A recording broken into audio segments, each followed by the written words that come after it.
नमस्कार मित्रांनो, आजच्या या दुसऱ्या पर्वामध्ये मराठी विषयाच्या दुसऱ्या तासामध्ये मी तुमचं सर्वांचं स्वागत करतो. मित्रांनो, आज आपल्याला मराठी विषयातील संतवाणी या भागाला सुरुवात करायची आहे. त्याआधी तुम्ही मराठी विषयाचं पुस्तक, वही, पेन काढून घ्या आणि जे मी सांगणार आहे ते वहीमध्ये लिहून ठेवा.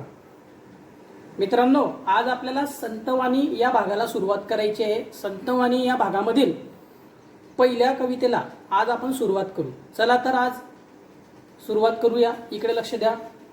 हे बघा, संतवाणी या भागामध्ये जैसा वृक्ष नेणे या कवितेमध्ये संत नामदेवांनी अतिशय सुंदर पद्धतीने एक अभंग रचना केलेली आहे. या अभंगाला सुरुवात करण्याच्या आधी संत नामदेवांच्या संदर्भामध्ये मी तुम्हाला जी माहिती सांगणार आहे ती तुम्ही लक्षात ठेवा आणि वहीमध्ये नोंदवून ठेवा. मित्रांनो, आपल्या भारतीय प्राचीन परंपरेमध्ये आपला जो भारत आहे हा वेगवेगळ्या पंथांमध्ये विभागलेला आहे. मग त्यामध्ये नाथपंथ असतील, वारकरी पंथ असतील, समर्थ पंथ असेल, अशा प्रकारचे अनेक पंथ आपल्याला आपल्या भारताच्या कानाकोपऱ्यामध्ये बघायला मिळत असतात. प्रामुख्याने जर आपण महाराष्ट्राचा विचार केला तर आपल्या महाराष्ट्रामध्ये वारकरी संप्रदाय किंवा वारकरी पंथ हा सर्वांना माहिती आहे. वारकरी पंथाचं दैवत हे पंढरपूरचे विठ्ठल आहेत. मित्रांनो, संत नामदेव हे वारकरी पंथातील एक श्रेष्ठ, ज्येष्ठ आणि समाजाला दिशा आणि समाजाला गती देणारे एक संत होते. मित्रांनो, संत नामदेव वारकरी पंथाची जी पताका आहे, आपण जो झेंडा म्हणतो, हा झेंडा, ही पताका म्हणजे आपल्या वारकरी संप्रदायाचा प्रचार आणि प्रसार करण्याचं कार्य संत नामदेवांनी केलेलं आहे. मित्रांनो, महाराष्ट्राच्या बाहेर संत नामदेवांनी वारकरी संप्रदायाचा भागवत धर्म हा पंजाबपर्यंत पोहोचवला. पंजाबमध्ये त्यांनी भागवत धर्माची पताका फडकवली आणि अशा प्रकारे जो पंथ फक्त महाराष्ट्रापुरता मर्यादित होता त्या पंथाला भारताच्या एका कोपऱ्यापर्यंत पोहोचवण्याचं महान कार्य संत नामदेवांनी केलं. मित्रांनो, संत नामदेवांनी जी अभंग रचना केलेली आहे त्यातली काही अभंग हिंदी भाषेमध्ये आहेत. तर त्या हिंदी भाषेमध्ये असलेल्या अभंगांचा समावेश गुरुग्रंथ साहेब हा जो शीख धर्मांचा ग्रंथ आहे त्या ग्रंथामध्ये 61 कवने संत नामदेवांची समाविष्ट केलेली आहे. मित्रांनो, त्या कवनांना संत नामदेवांची मुखबाणी असं म्हणतात. मित्रांनो, त्याचबरोबर संत नामदेवांनी जे अभंग लिहिलेले आहे ते अभंग पुस्तक रूपामध्ये यायला, पुस्तकामध्ये समाविष्ट करायला अनेक वर्षाचा कालखंड जावा लागला. त्याच अभंगांचं पुस्तकामध्ये रूपांतर 1892 मध्ये झालेलं आहे. अशा प्रकारे संत नामदेवांनी भागवत धर्माची पताका ही महाराष्ट्राच्या बाहेर नेऊन महाराष्ट्राच्या बाहेर असलेल्या विविध प्रांतांमध्ये भागवत धर्माचा प्रचार आणि प्रसार केलेला आहे. असे संत श्रेष्ठ संत नामदेवांचं कार्य होतं. त्यांनी त्यांच्या अभंगांमधून संतांच्या बद्दल किंवा समाजव्यवस्थेबद्दल किंवा समाजातल्या डोंगीपणाबद्दल, अंधश्रद्धेबद्दल किंवा वेगवेगळ्या क्षेत्रातल्या विविध अनिष्ट रूढी, चाली, परंपरांबद्दल आपल्या अभंगांमधून प्रहार करून खरा धर्म काय आहे, माणसांचं वर्तन कसं असावं, धर्माचा प्रचार आणि प्रसार कसा करावा, धर्माचं पालन कसं करावं हे त्यांनी सांगितलेलं आहे. मित्रांनो, आज त्यांचा जो अभंग आपल्याला अभ्यासायचा आहे त्या अभंगाचं नाव आहे जैसा वृक्ष नेणे. याचा अर्थ असा, वृक्ष म्हणजे झाड. जसं वृक्ष काही जाणत नाही, काही जाणत नाही म्हणजे काय?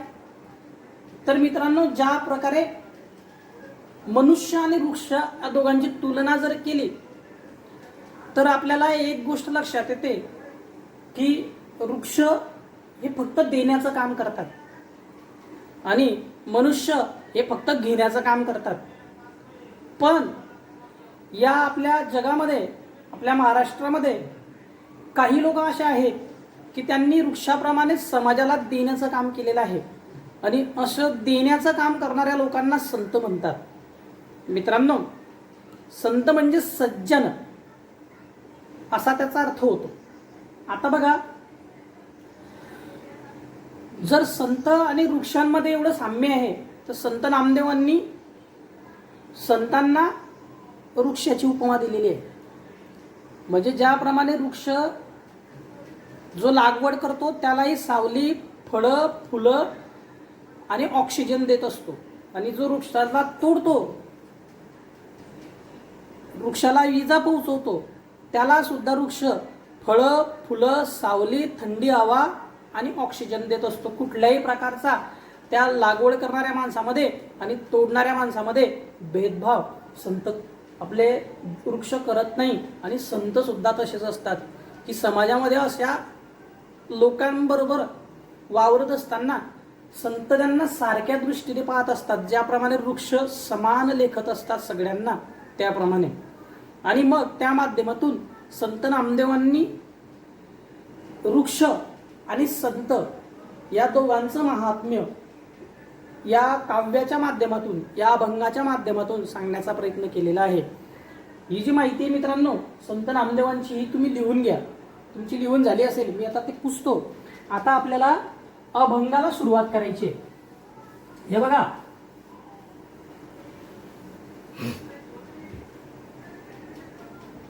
मी फळ्यावरती अभंग लिहून ठेवलेला आहे. आता या प्रत्येक ओळीचा जो भावार्थ आहे, या प्रत्येक ओळीमधून संत नामदेवांनी काय संदेश दिलेला आहे तो आपल्याला समजून घ्यायचा आहे. हे बघा, जैसा वृक्ष नेणे मान अपमान, जैसा वृक्ष नेणे मान अपमान. याचा अर्थ असा होतो की ज्या प्रकारे वृक्ष मान आणि अपमान जाणत नाही, म्हणजे जर तुम्ही वृक्षाच्या जवळ गेले, वृक्षाला तुम्ही पाणी टाकलं, वृक्षाला तुम्ही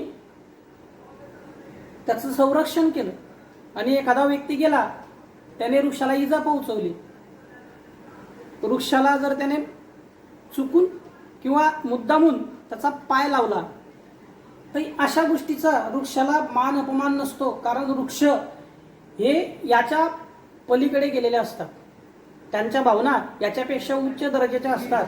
त्यांना अशा या कनिष्ठ गोष्टींचं काहीही वाटत नाही. तसंच संतांना सुद्धा त्यांच्या जीवनामध्ये अशी अनेक माणसं भेटत असतात की ती माणसं त्यांची पूजा करतात आणि काही माणसं त्यांची निंदा, त्यांच्यावरती टीका करत असतात. पण संत या लोकांना प्रत्युत्तर देत नाही आणि त्यांना सर्वांना आशीर्वाद देत असतात. संत आणि वृक्ष या दोघांमधला हा साम्य संत नामदेवांनी सांगण्याचा प्रयत्न केलेला आहे. बघा, पहिल्या ओळीमध्ये जैसा वृक्ष नेणे मान अपमान, तैसे ते सज्जन वर्ततात. तैसे ते सज्जन, सज्जन म्हणजे संत. सज्जन म्हणजे काय? संत. तुम्ही हे लिहून घेत जा. आता वर्तताती म्हणजे वर्तन, वर्तताती म्हणजे काय? वागणे. या शब्दांचा अर्थ तुम्ही लिहत घ्या. वर्तताती म्हणजे वागणे. ज्याप्रमाणे वृक्ष हे मान अपमान जाणत नाही, त्याप्रमाणे संत हे सुद्धा वृक्षाप्रमाणेच वर्तन करत असतात आणि कुठल्याही प्रकारे समाजामधल्या लोकांमध्ये ते भेदभाव करत नाही. प्रत्येकाला वृक्षाप्रमाणे समान वागणूक देत असतात. मग जे संतांशी वाईट वागतात त्यांचं सुद्धा भलं व्हावं, त्यांचा सुद्धा विकास व्हावा. जे संतांची पूजा करतात त्यांचं सुद्धा भलं व्हावं, त्यांचा सुद्धा विकास व्हावा. अशा प्रकारे संत परमेश्वराकडे प्रार्थना करत असतात, मागणी करत असतात. मित्रांनो, हे बघा, दुसऱ्या ओळीमध्ये संत नामदेवांनी एवनिया पूजा प्राणी जे करती त्यांचे सुख चित्ती तया नाही. याचा अर्थ असा, प्राणी म्हणजे मानव, मनुष्य, व्यक्ती. जे प्राणी येऊन वृक्षाची पूजा करतात त्यांचं सुख किंवा दुःख मनामध्ये वृक्ष धरत नाही, त्याच्याबद्दल तसा विचार करत नाही की देवा याने माझं संरक्षण केलं, याने माझी पूजा केली म्हणून याला सुख दे, किंवा ज्याने मला त्रास दिला म्हणून याला दुःख दे. अशा प्रकारची कुठल्याही प्रकारची भावना या वृक्षांच्या मनामध्ये, चित्तामध्ये येत नाही. चित्त म्हणजे मन. चित्त म्हणजे काय? मन. अशा प्रकारे त्यांचं मन हे दोघांसाठी सारखं असतं. जो वृक्षाचं संरक्षण करतो त्याच्यासाठी सुद्धा, आणि जो वृक्षाचं नुकसान करतो त्याच्यासाठी सुद्धा सारखीच भावना या वृक्षांमध्ये असते. आणि तशीच भावना संतांमध्ये पण असते मित्रांनो. आता बघा, अथवा कोणी प्राणी येऊनिया तोडती, अथवा कोणी प्राणी येऊनिया तोडती तया न म्हणती छेदू नका. याचा अर्थ असा आहे, कोणी जर प्राणी येऊन वृक्षाला तोडत असेल, वृक्षाचं कत्तल करत असेल, आपण बघतो की आज मनुष्य प्राणी स्वतःचा हव्यास पूर्ण करण्यासाठी जंगलांच्या आणि वृक्षांच्या जीवावर उठलेला आहे. इकडे तिकडे सिमेंटचे बंगले आणि सिमेंटचे कॉन्क्रीटचे घरं बांधण्यासाठी वृक्षांची मोठ्या प्रमाणात कत्तल होत आहे. तर तेव्हा जे वृक्ष असतात ते त्या प्राण्यांना म्हणजे मानवाला आम्हाला तोडू नको असं म्हणत नाही, आमचं नुकसान करू नको असं म्हणत नाही, आणि त्याला श्राप सुद्धा देत नाही. मित्रांनो, अशा प्रकारे संत सुद्धा असतात की संतांना समाजामध्ये अनेक लोक त्रास देतात, संतांची उपेक्षा करतात. आपण वेगवेगळे संतांना त्यांच्या काळामध्ये कशा प्रकारे त्रास झालेला आहे ते पाहिलेलं आहे. संत ज्ञानेश्वरांच्या संदर्भात आपण विचार केला तर त्यांना सुद्धा आपल्या या भारतीय समाजातील लोकांनी जे वाईट प्रवृत्तीचे होते त्यांनी खूप छळलेलं आहे. तसंच जो चांगलं कार्य करतो त्याचा सुद्धा या समाजामध्ये वाईट प्रवृत्तीकडून विरोध होत असतो.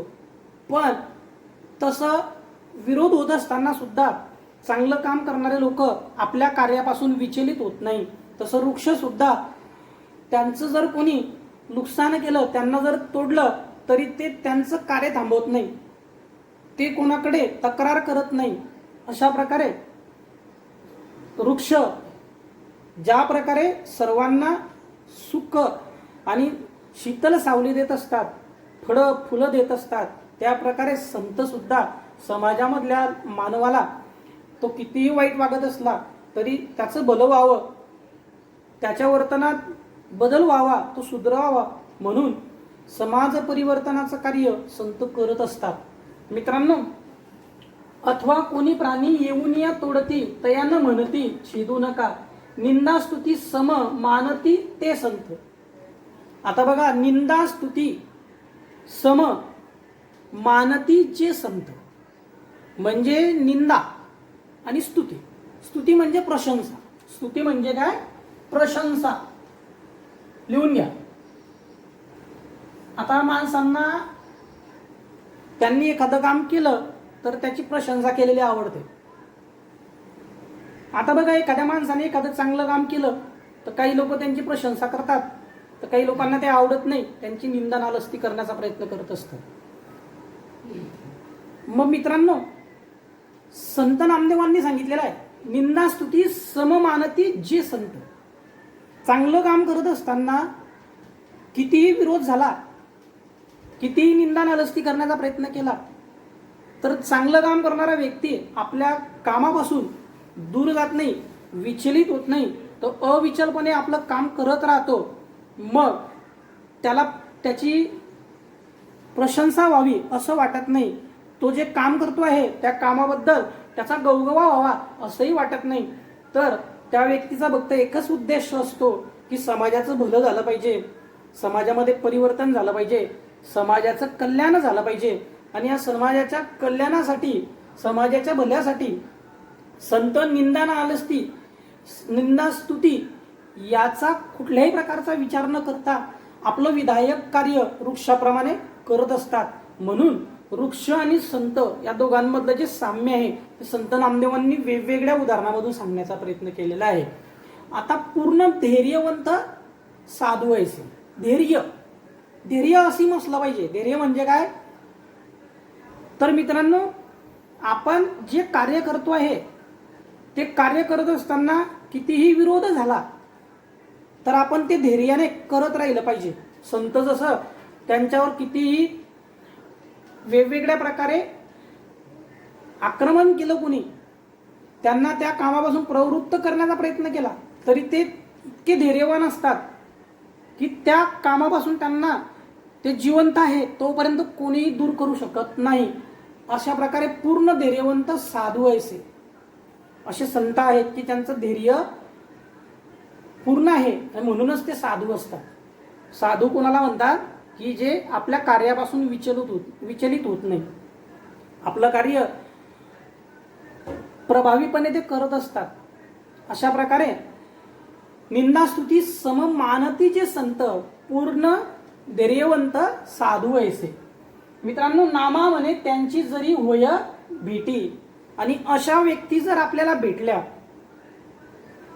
ज्या चांगलं काम करताय, समाज परिवर्तन घडवताय, समाजातल्या अनिष्ट रूढी चाली परंपरांवरती ते विरोध करून त्या परंपरांमध्ये बदल करण्याचा प्रयत्न करताय, समाजाला दुरुस्त करताय, समाजातल्या वाईट प्रवृत्ती असलेल्या व्यक्तींमध्ये चांगल्या प्रवृत्ती निर्माण व्हाव्या म्हणून प्रयत्न करताय, अशा व्यक्ती जर आपल्याला कुठे भेटल्या तर त्या व्यक्ती भेटणं म्हणजे काय तर तरी जीव शिवा गाठी पडून या जाय. जीव शिवा, जीव म्हणजे आपला जीव आणि शिव म्हणजे भगवंत. ज्याप्रमाणे भगवंताचं आणि आपलं दोघांचं जर कुठे एकत्रीकरण झालं, आपलं परमेश्वराची आपल्याला कुठे भेट झाली तर तो जो परमानंद आपल्याला प्राप्त होतो, तसाच परमानंद ज्याप्रमाणे समाजामध्ये जे संत असतात ते जर आपल्याला मिळाले, ते जर आपल्याला भेटले, त्यांची भेट म्हणजे जीवशिवाची भेट असं संत नामदेवांनी म्हटलेलं आहे. मित्रांनो, अशा प्रकारे या काव्याच्या माध्यमातून संत नामदेवांनी वृक्षाची उपमा देऊन संतांचं कार्य सांगण्याचा प्रयत्न केलेला आहे.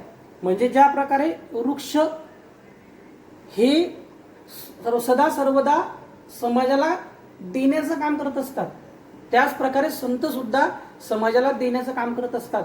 समाजाकडून काहीतरी मिळावं अशी अपेक्षा संतांना अजिबात नसते. हा संदेश या काव्याच्या माध्यमातून संत नामदेवांनी दिलेला आहे. मित्रांनो, आता समजा या कवितेवरती जर तुम्हाला वेगवेगळ्या प्रकारचे प्रश्न विचारले गेले तर त्या प्रश्नांची उत्तरं सुद्धा आपल्याला लिहिता आली पाहिजे. आता बघा, वृक्ष आणि संत या दोघांमध्ये काय साम्य आहे? साम्य, आता बघा, वृक्ष लिहून घ्या आणि संत या दोघांमध्ये काय साम्य आहे सांगा बरं. तर या दोघांमध्ये वृक्षामध्ये मान अपमान जाणत नाही. वृक्ष जे आहेत ना, हे मान आणि अपमान जाणत नाही. मान अपमान जाणत नाही. तसंच संत काय जाणत नाही? निंदा स्तुती जाणत नाही. निंदा आणि स्तुती ते समान मानतात. निंदा स्तुती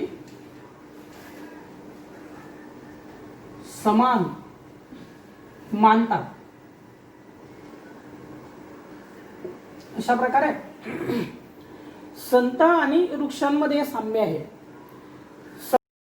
वृक्ष मान अपमान जाणत नाही याचा अर्थ असा की वृक्षाचं जर तुम्ही संरक्षण केलं किंवा वृक्षाची लागवड केली किंवा वृक्षाला इजा पोहोचवली तरी त्यांना त्याचा मान अपमान नसतो.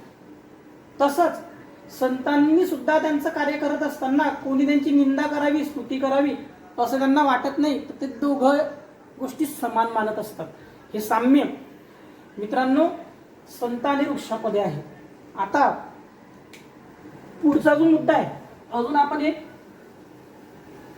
मुद्दा घेऊ या कवितेवरती की वृक्ष जे असतात या वृक्षांचा एखाद्या घटनेवरती काय परिणाम होतो. आता बघा, हे वृक्ष आहे,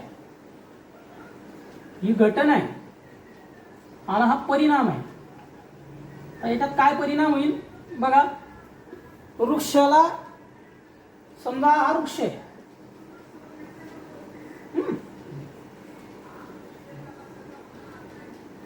आता या वृक्षाला जर वंदन केलं, कोणी वंदन केले, तर याचा परिणाम काय होईल. वृक्षाला कोणी वंदन केलं, ही घटना घडली, तर त्याचा परिणाम काय होईल. तर त्याचे सुख वृक्षाच्या मनात नसते. त्याचा परिणाम असा होतो की त्या वृक्षाला काही त्याचं सुख वाटत नाही. त्याचे सुख मनात नसते. अशा प्रकारे आता बघा, वृक्ष आहे, घटना घडली की कोणीतरी त्याला वंदन केलेलं आहे, पण परिणाम असा आहे की वृक्षाला त्याचं काही सुख वाटत नाही. त्याच्याही पलीकडे वृक्षाची भावना असते. आता दुसरी घटना जर घडली की कोणी घाव घातला, घाव घालणे म्हणजे कोणी वृक्षावरती घाव घातला, तर त्याचा परिणाम काय होतो. तर वृक्ष त्या व्यक्तीला असं म्हणत नाही की मला तोडू नका असं ते म्हणत नाही. त्याचा परिणाम ते तोडू देतात. तोडू नका असे म्हणत नाही. वृक्ष असं म्हणत नाही मित्रांनो. अशा प्रकारे वृक्षाबद्दल जर या दोन घटना घडल्या, कोणी वंदन केलं, कोणी घाव घातला, तर त्याचा परिणाम असा होतो की त्याचं ते सुख मनामध्ये मानत नाही आणि घाव घालणाऱ्याला तोडू नका असं ते म्हणत नाही. अशा प्रकारे मित्रांनो तुम्हाला परीक्षेला अशा प्रकारचे प्रश्न विचारले जाऊ शकतात. त्यानंतर अजून आपण जर एक विचार केला की संतांना दिलेले विशेषण या काव्यामध्ये कोणते दिलेले आहेत. तर संतांना दिलेले जे विशेषण आहे, जर तुम्ही कवितेचं बारकाईने वाचन केलं, आता तुमच्या लक्षात आलं असेल की संतांसाठी वापरलेलं विशेषण कोणतं आहे. बघा, ही कविता आहे. या कवितेमध्ये धैर्यवंत हे त्यांच्यासाठी वापरलेलं विशेषण आहे. पूर्ण धैर्यवंत, पूर्ण धैर्यवंत हे पहिलं विशेषण. आणि दुसरं विशेषण कोणतं आहे. दुसरं विशेषण आहे त्यांच्यासाठी वापरलेलं संत. संत म्हणजे सज्जन. संतांसाठी हे दोन विशेषण वापरलेले आहेत. म्हणजे विशेषण म्हणजे काय. नामाबद्दल विशेष माहिती सांगणाऱ्या शब्दाला विशेषण असं म्हणतात.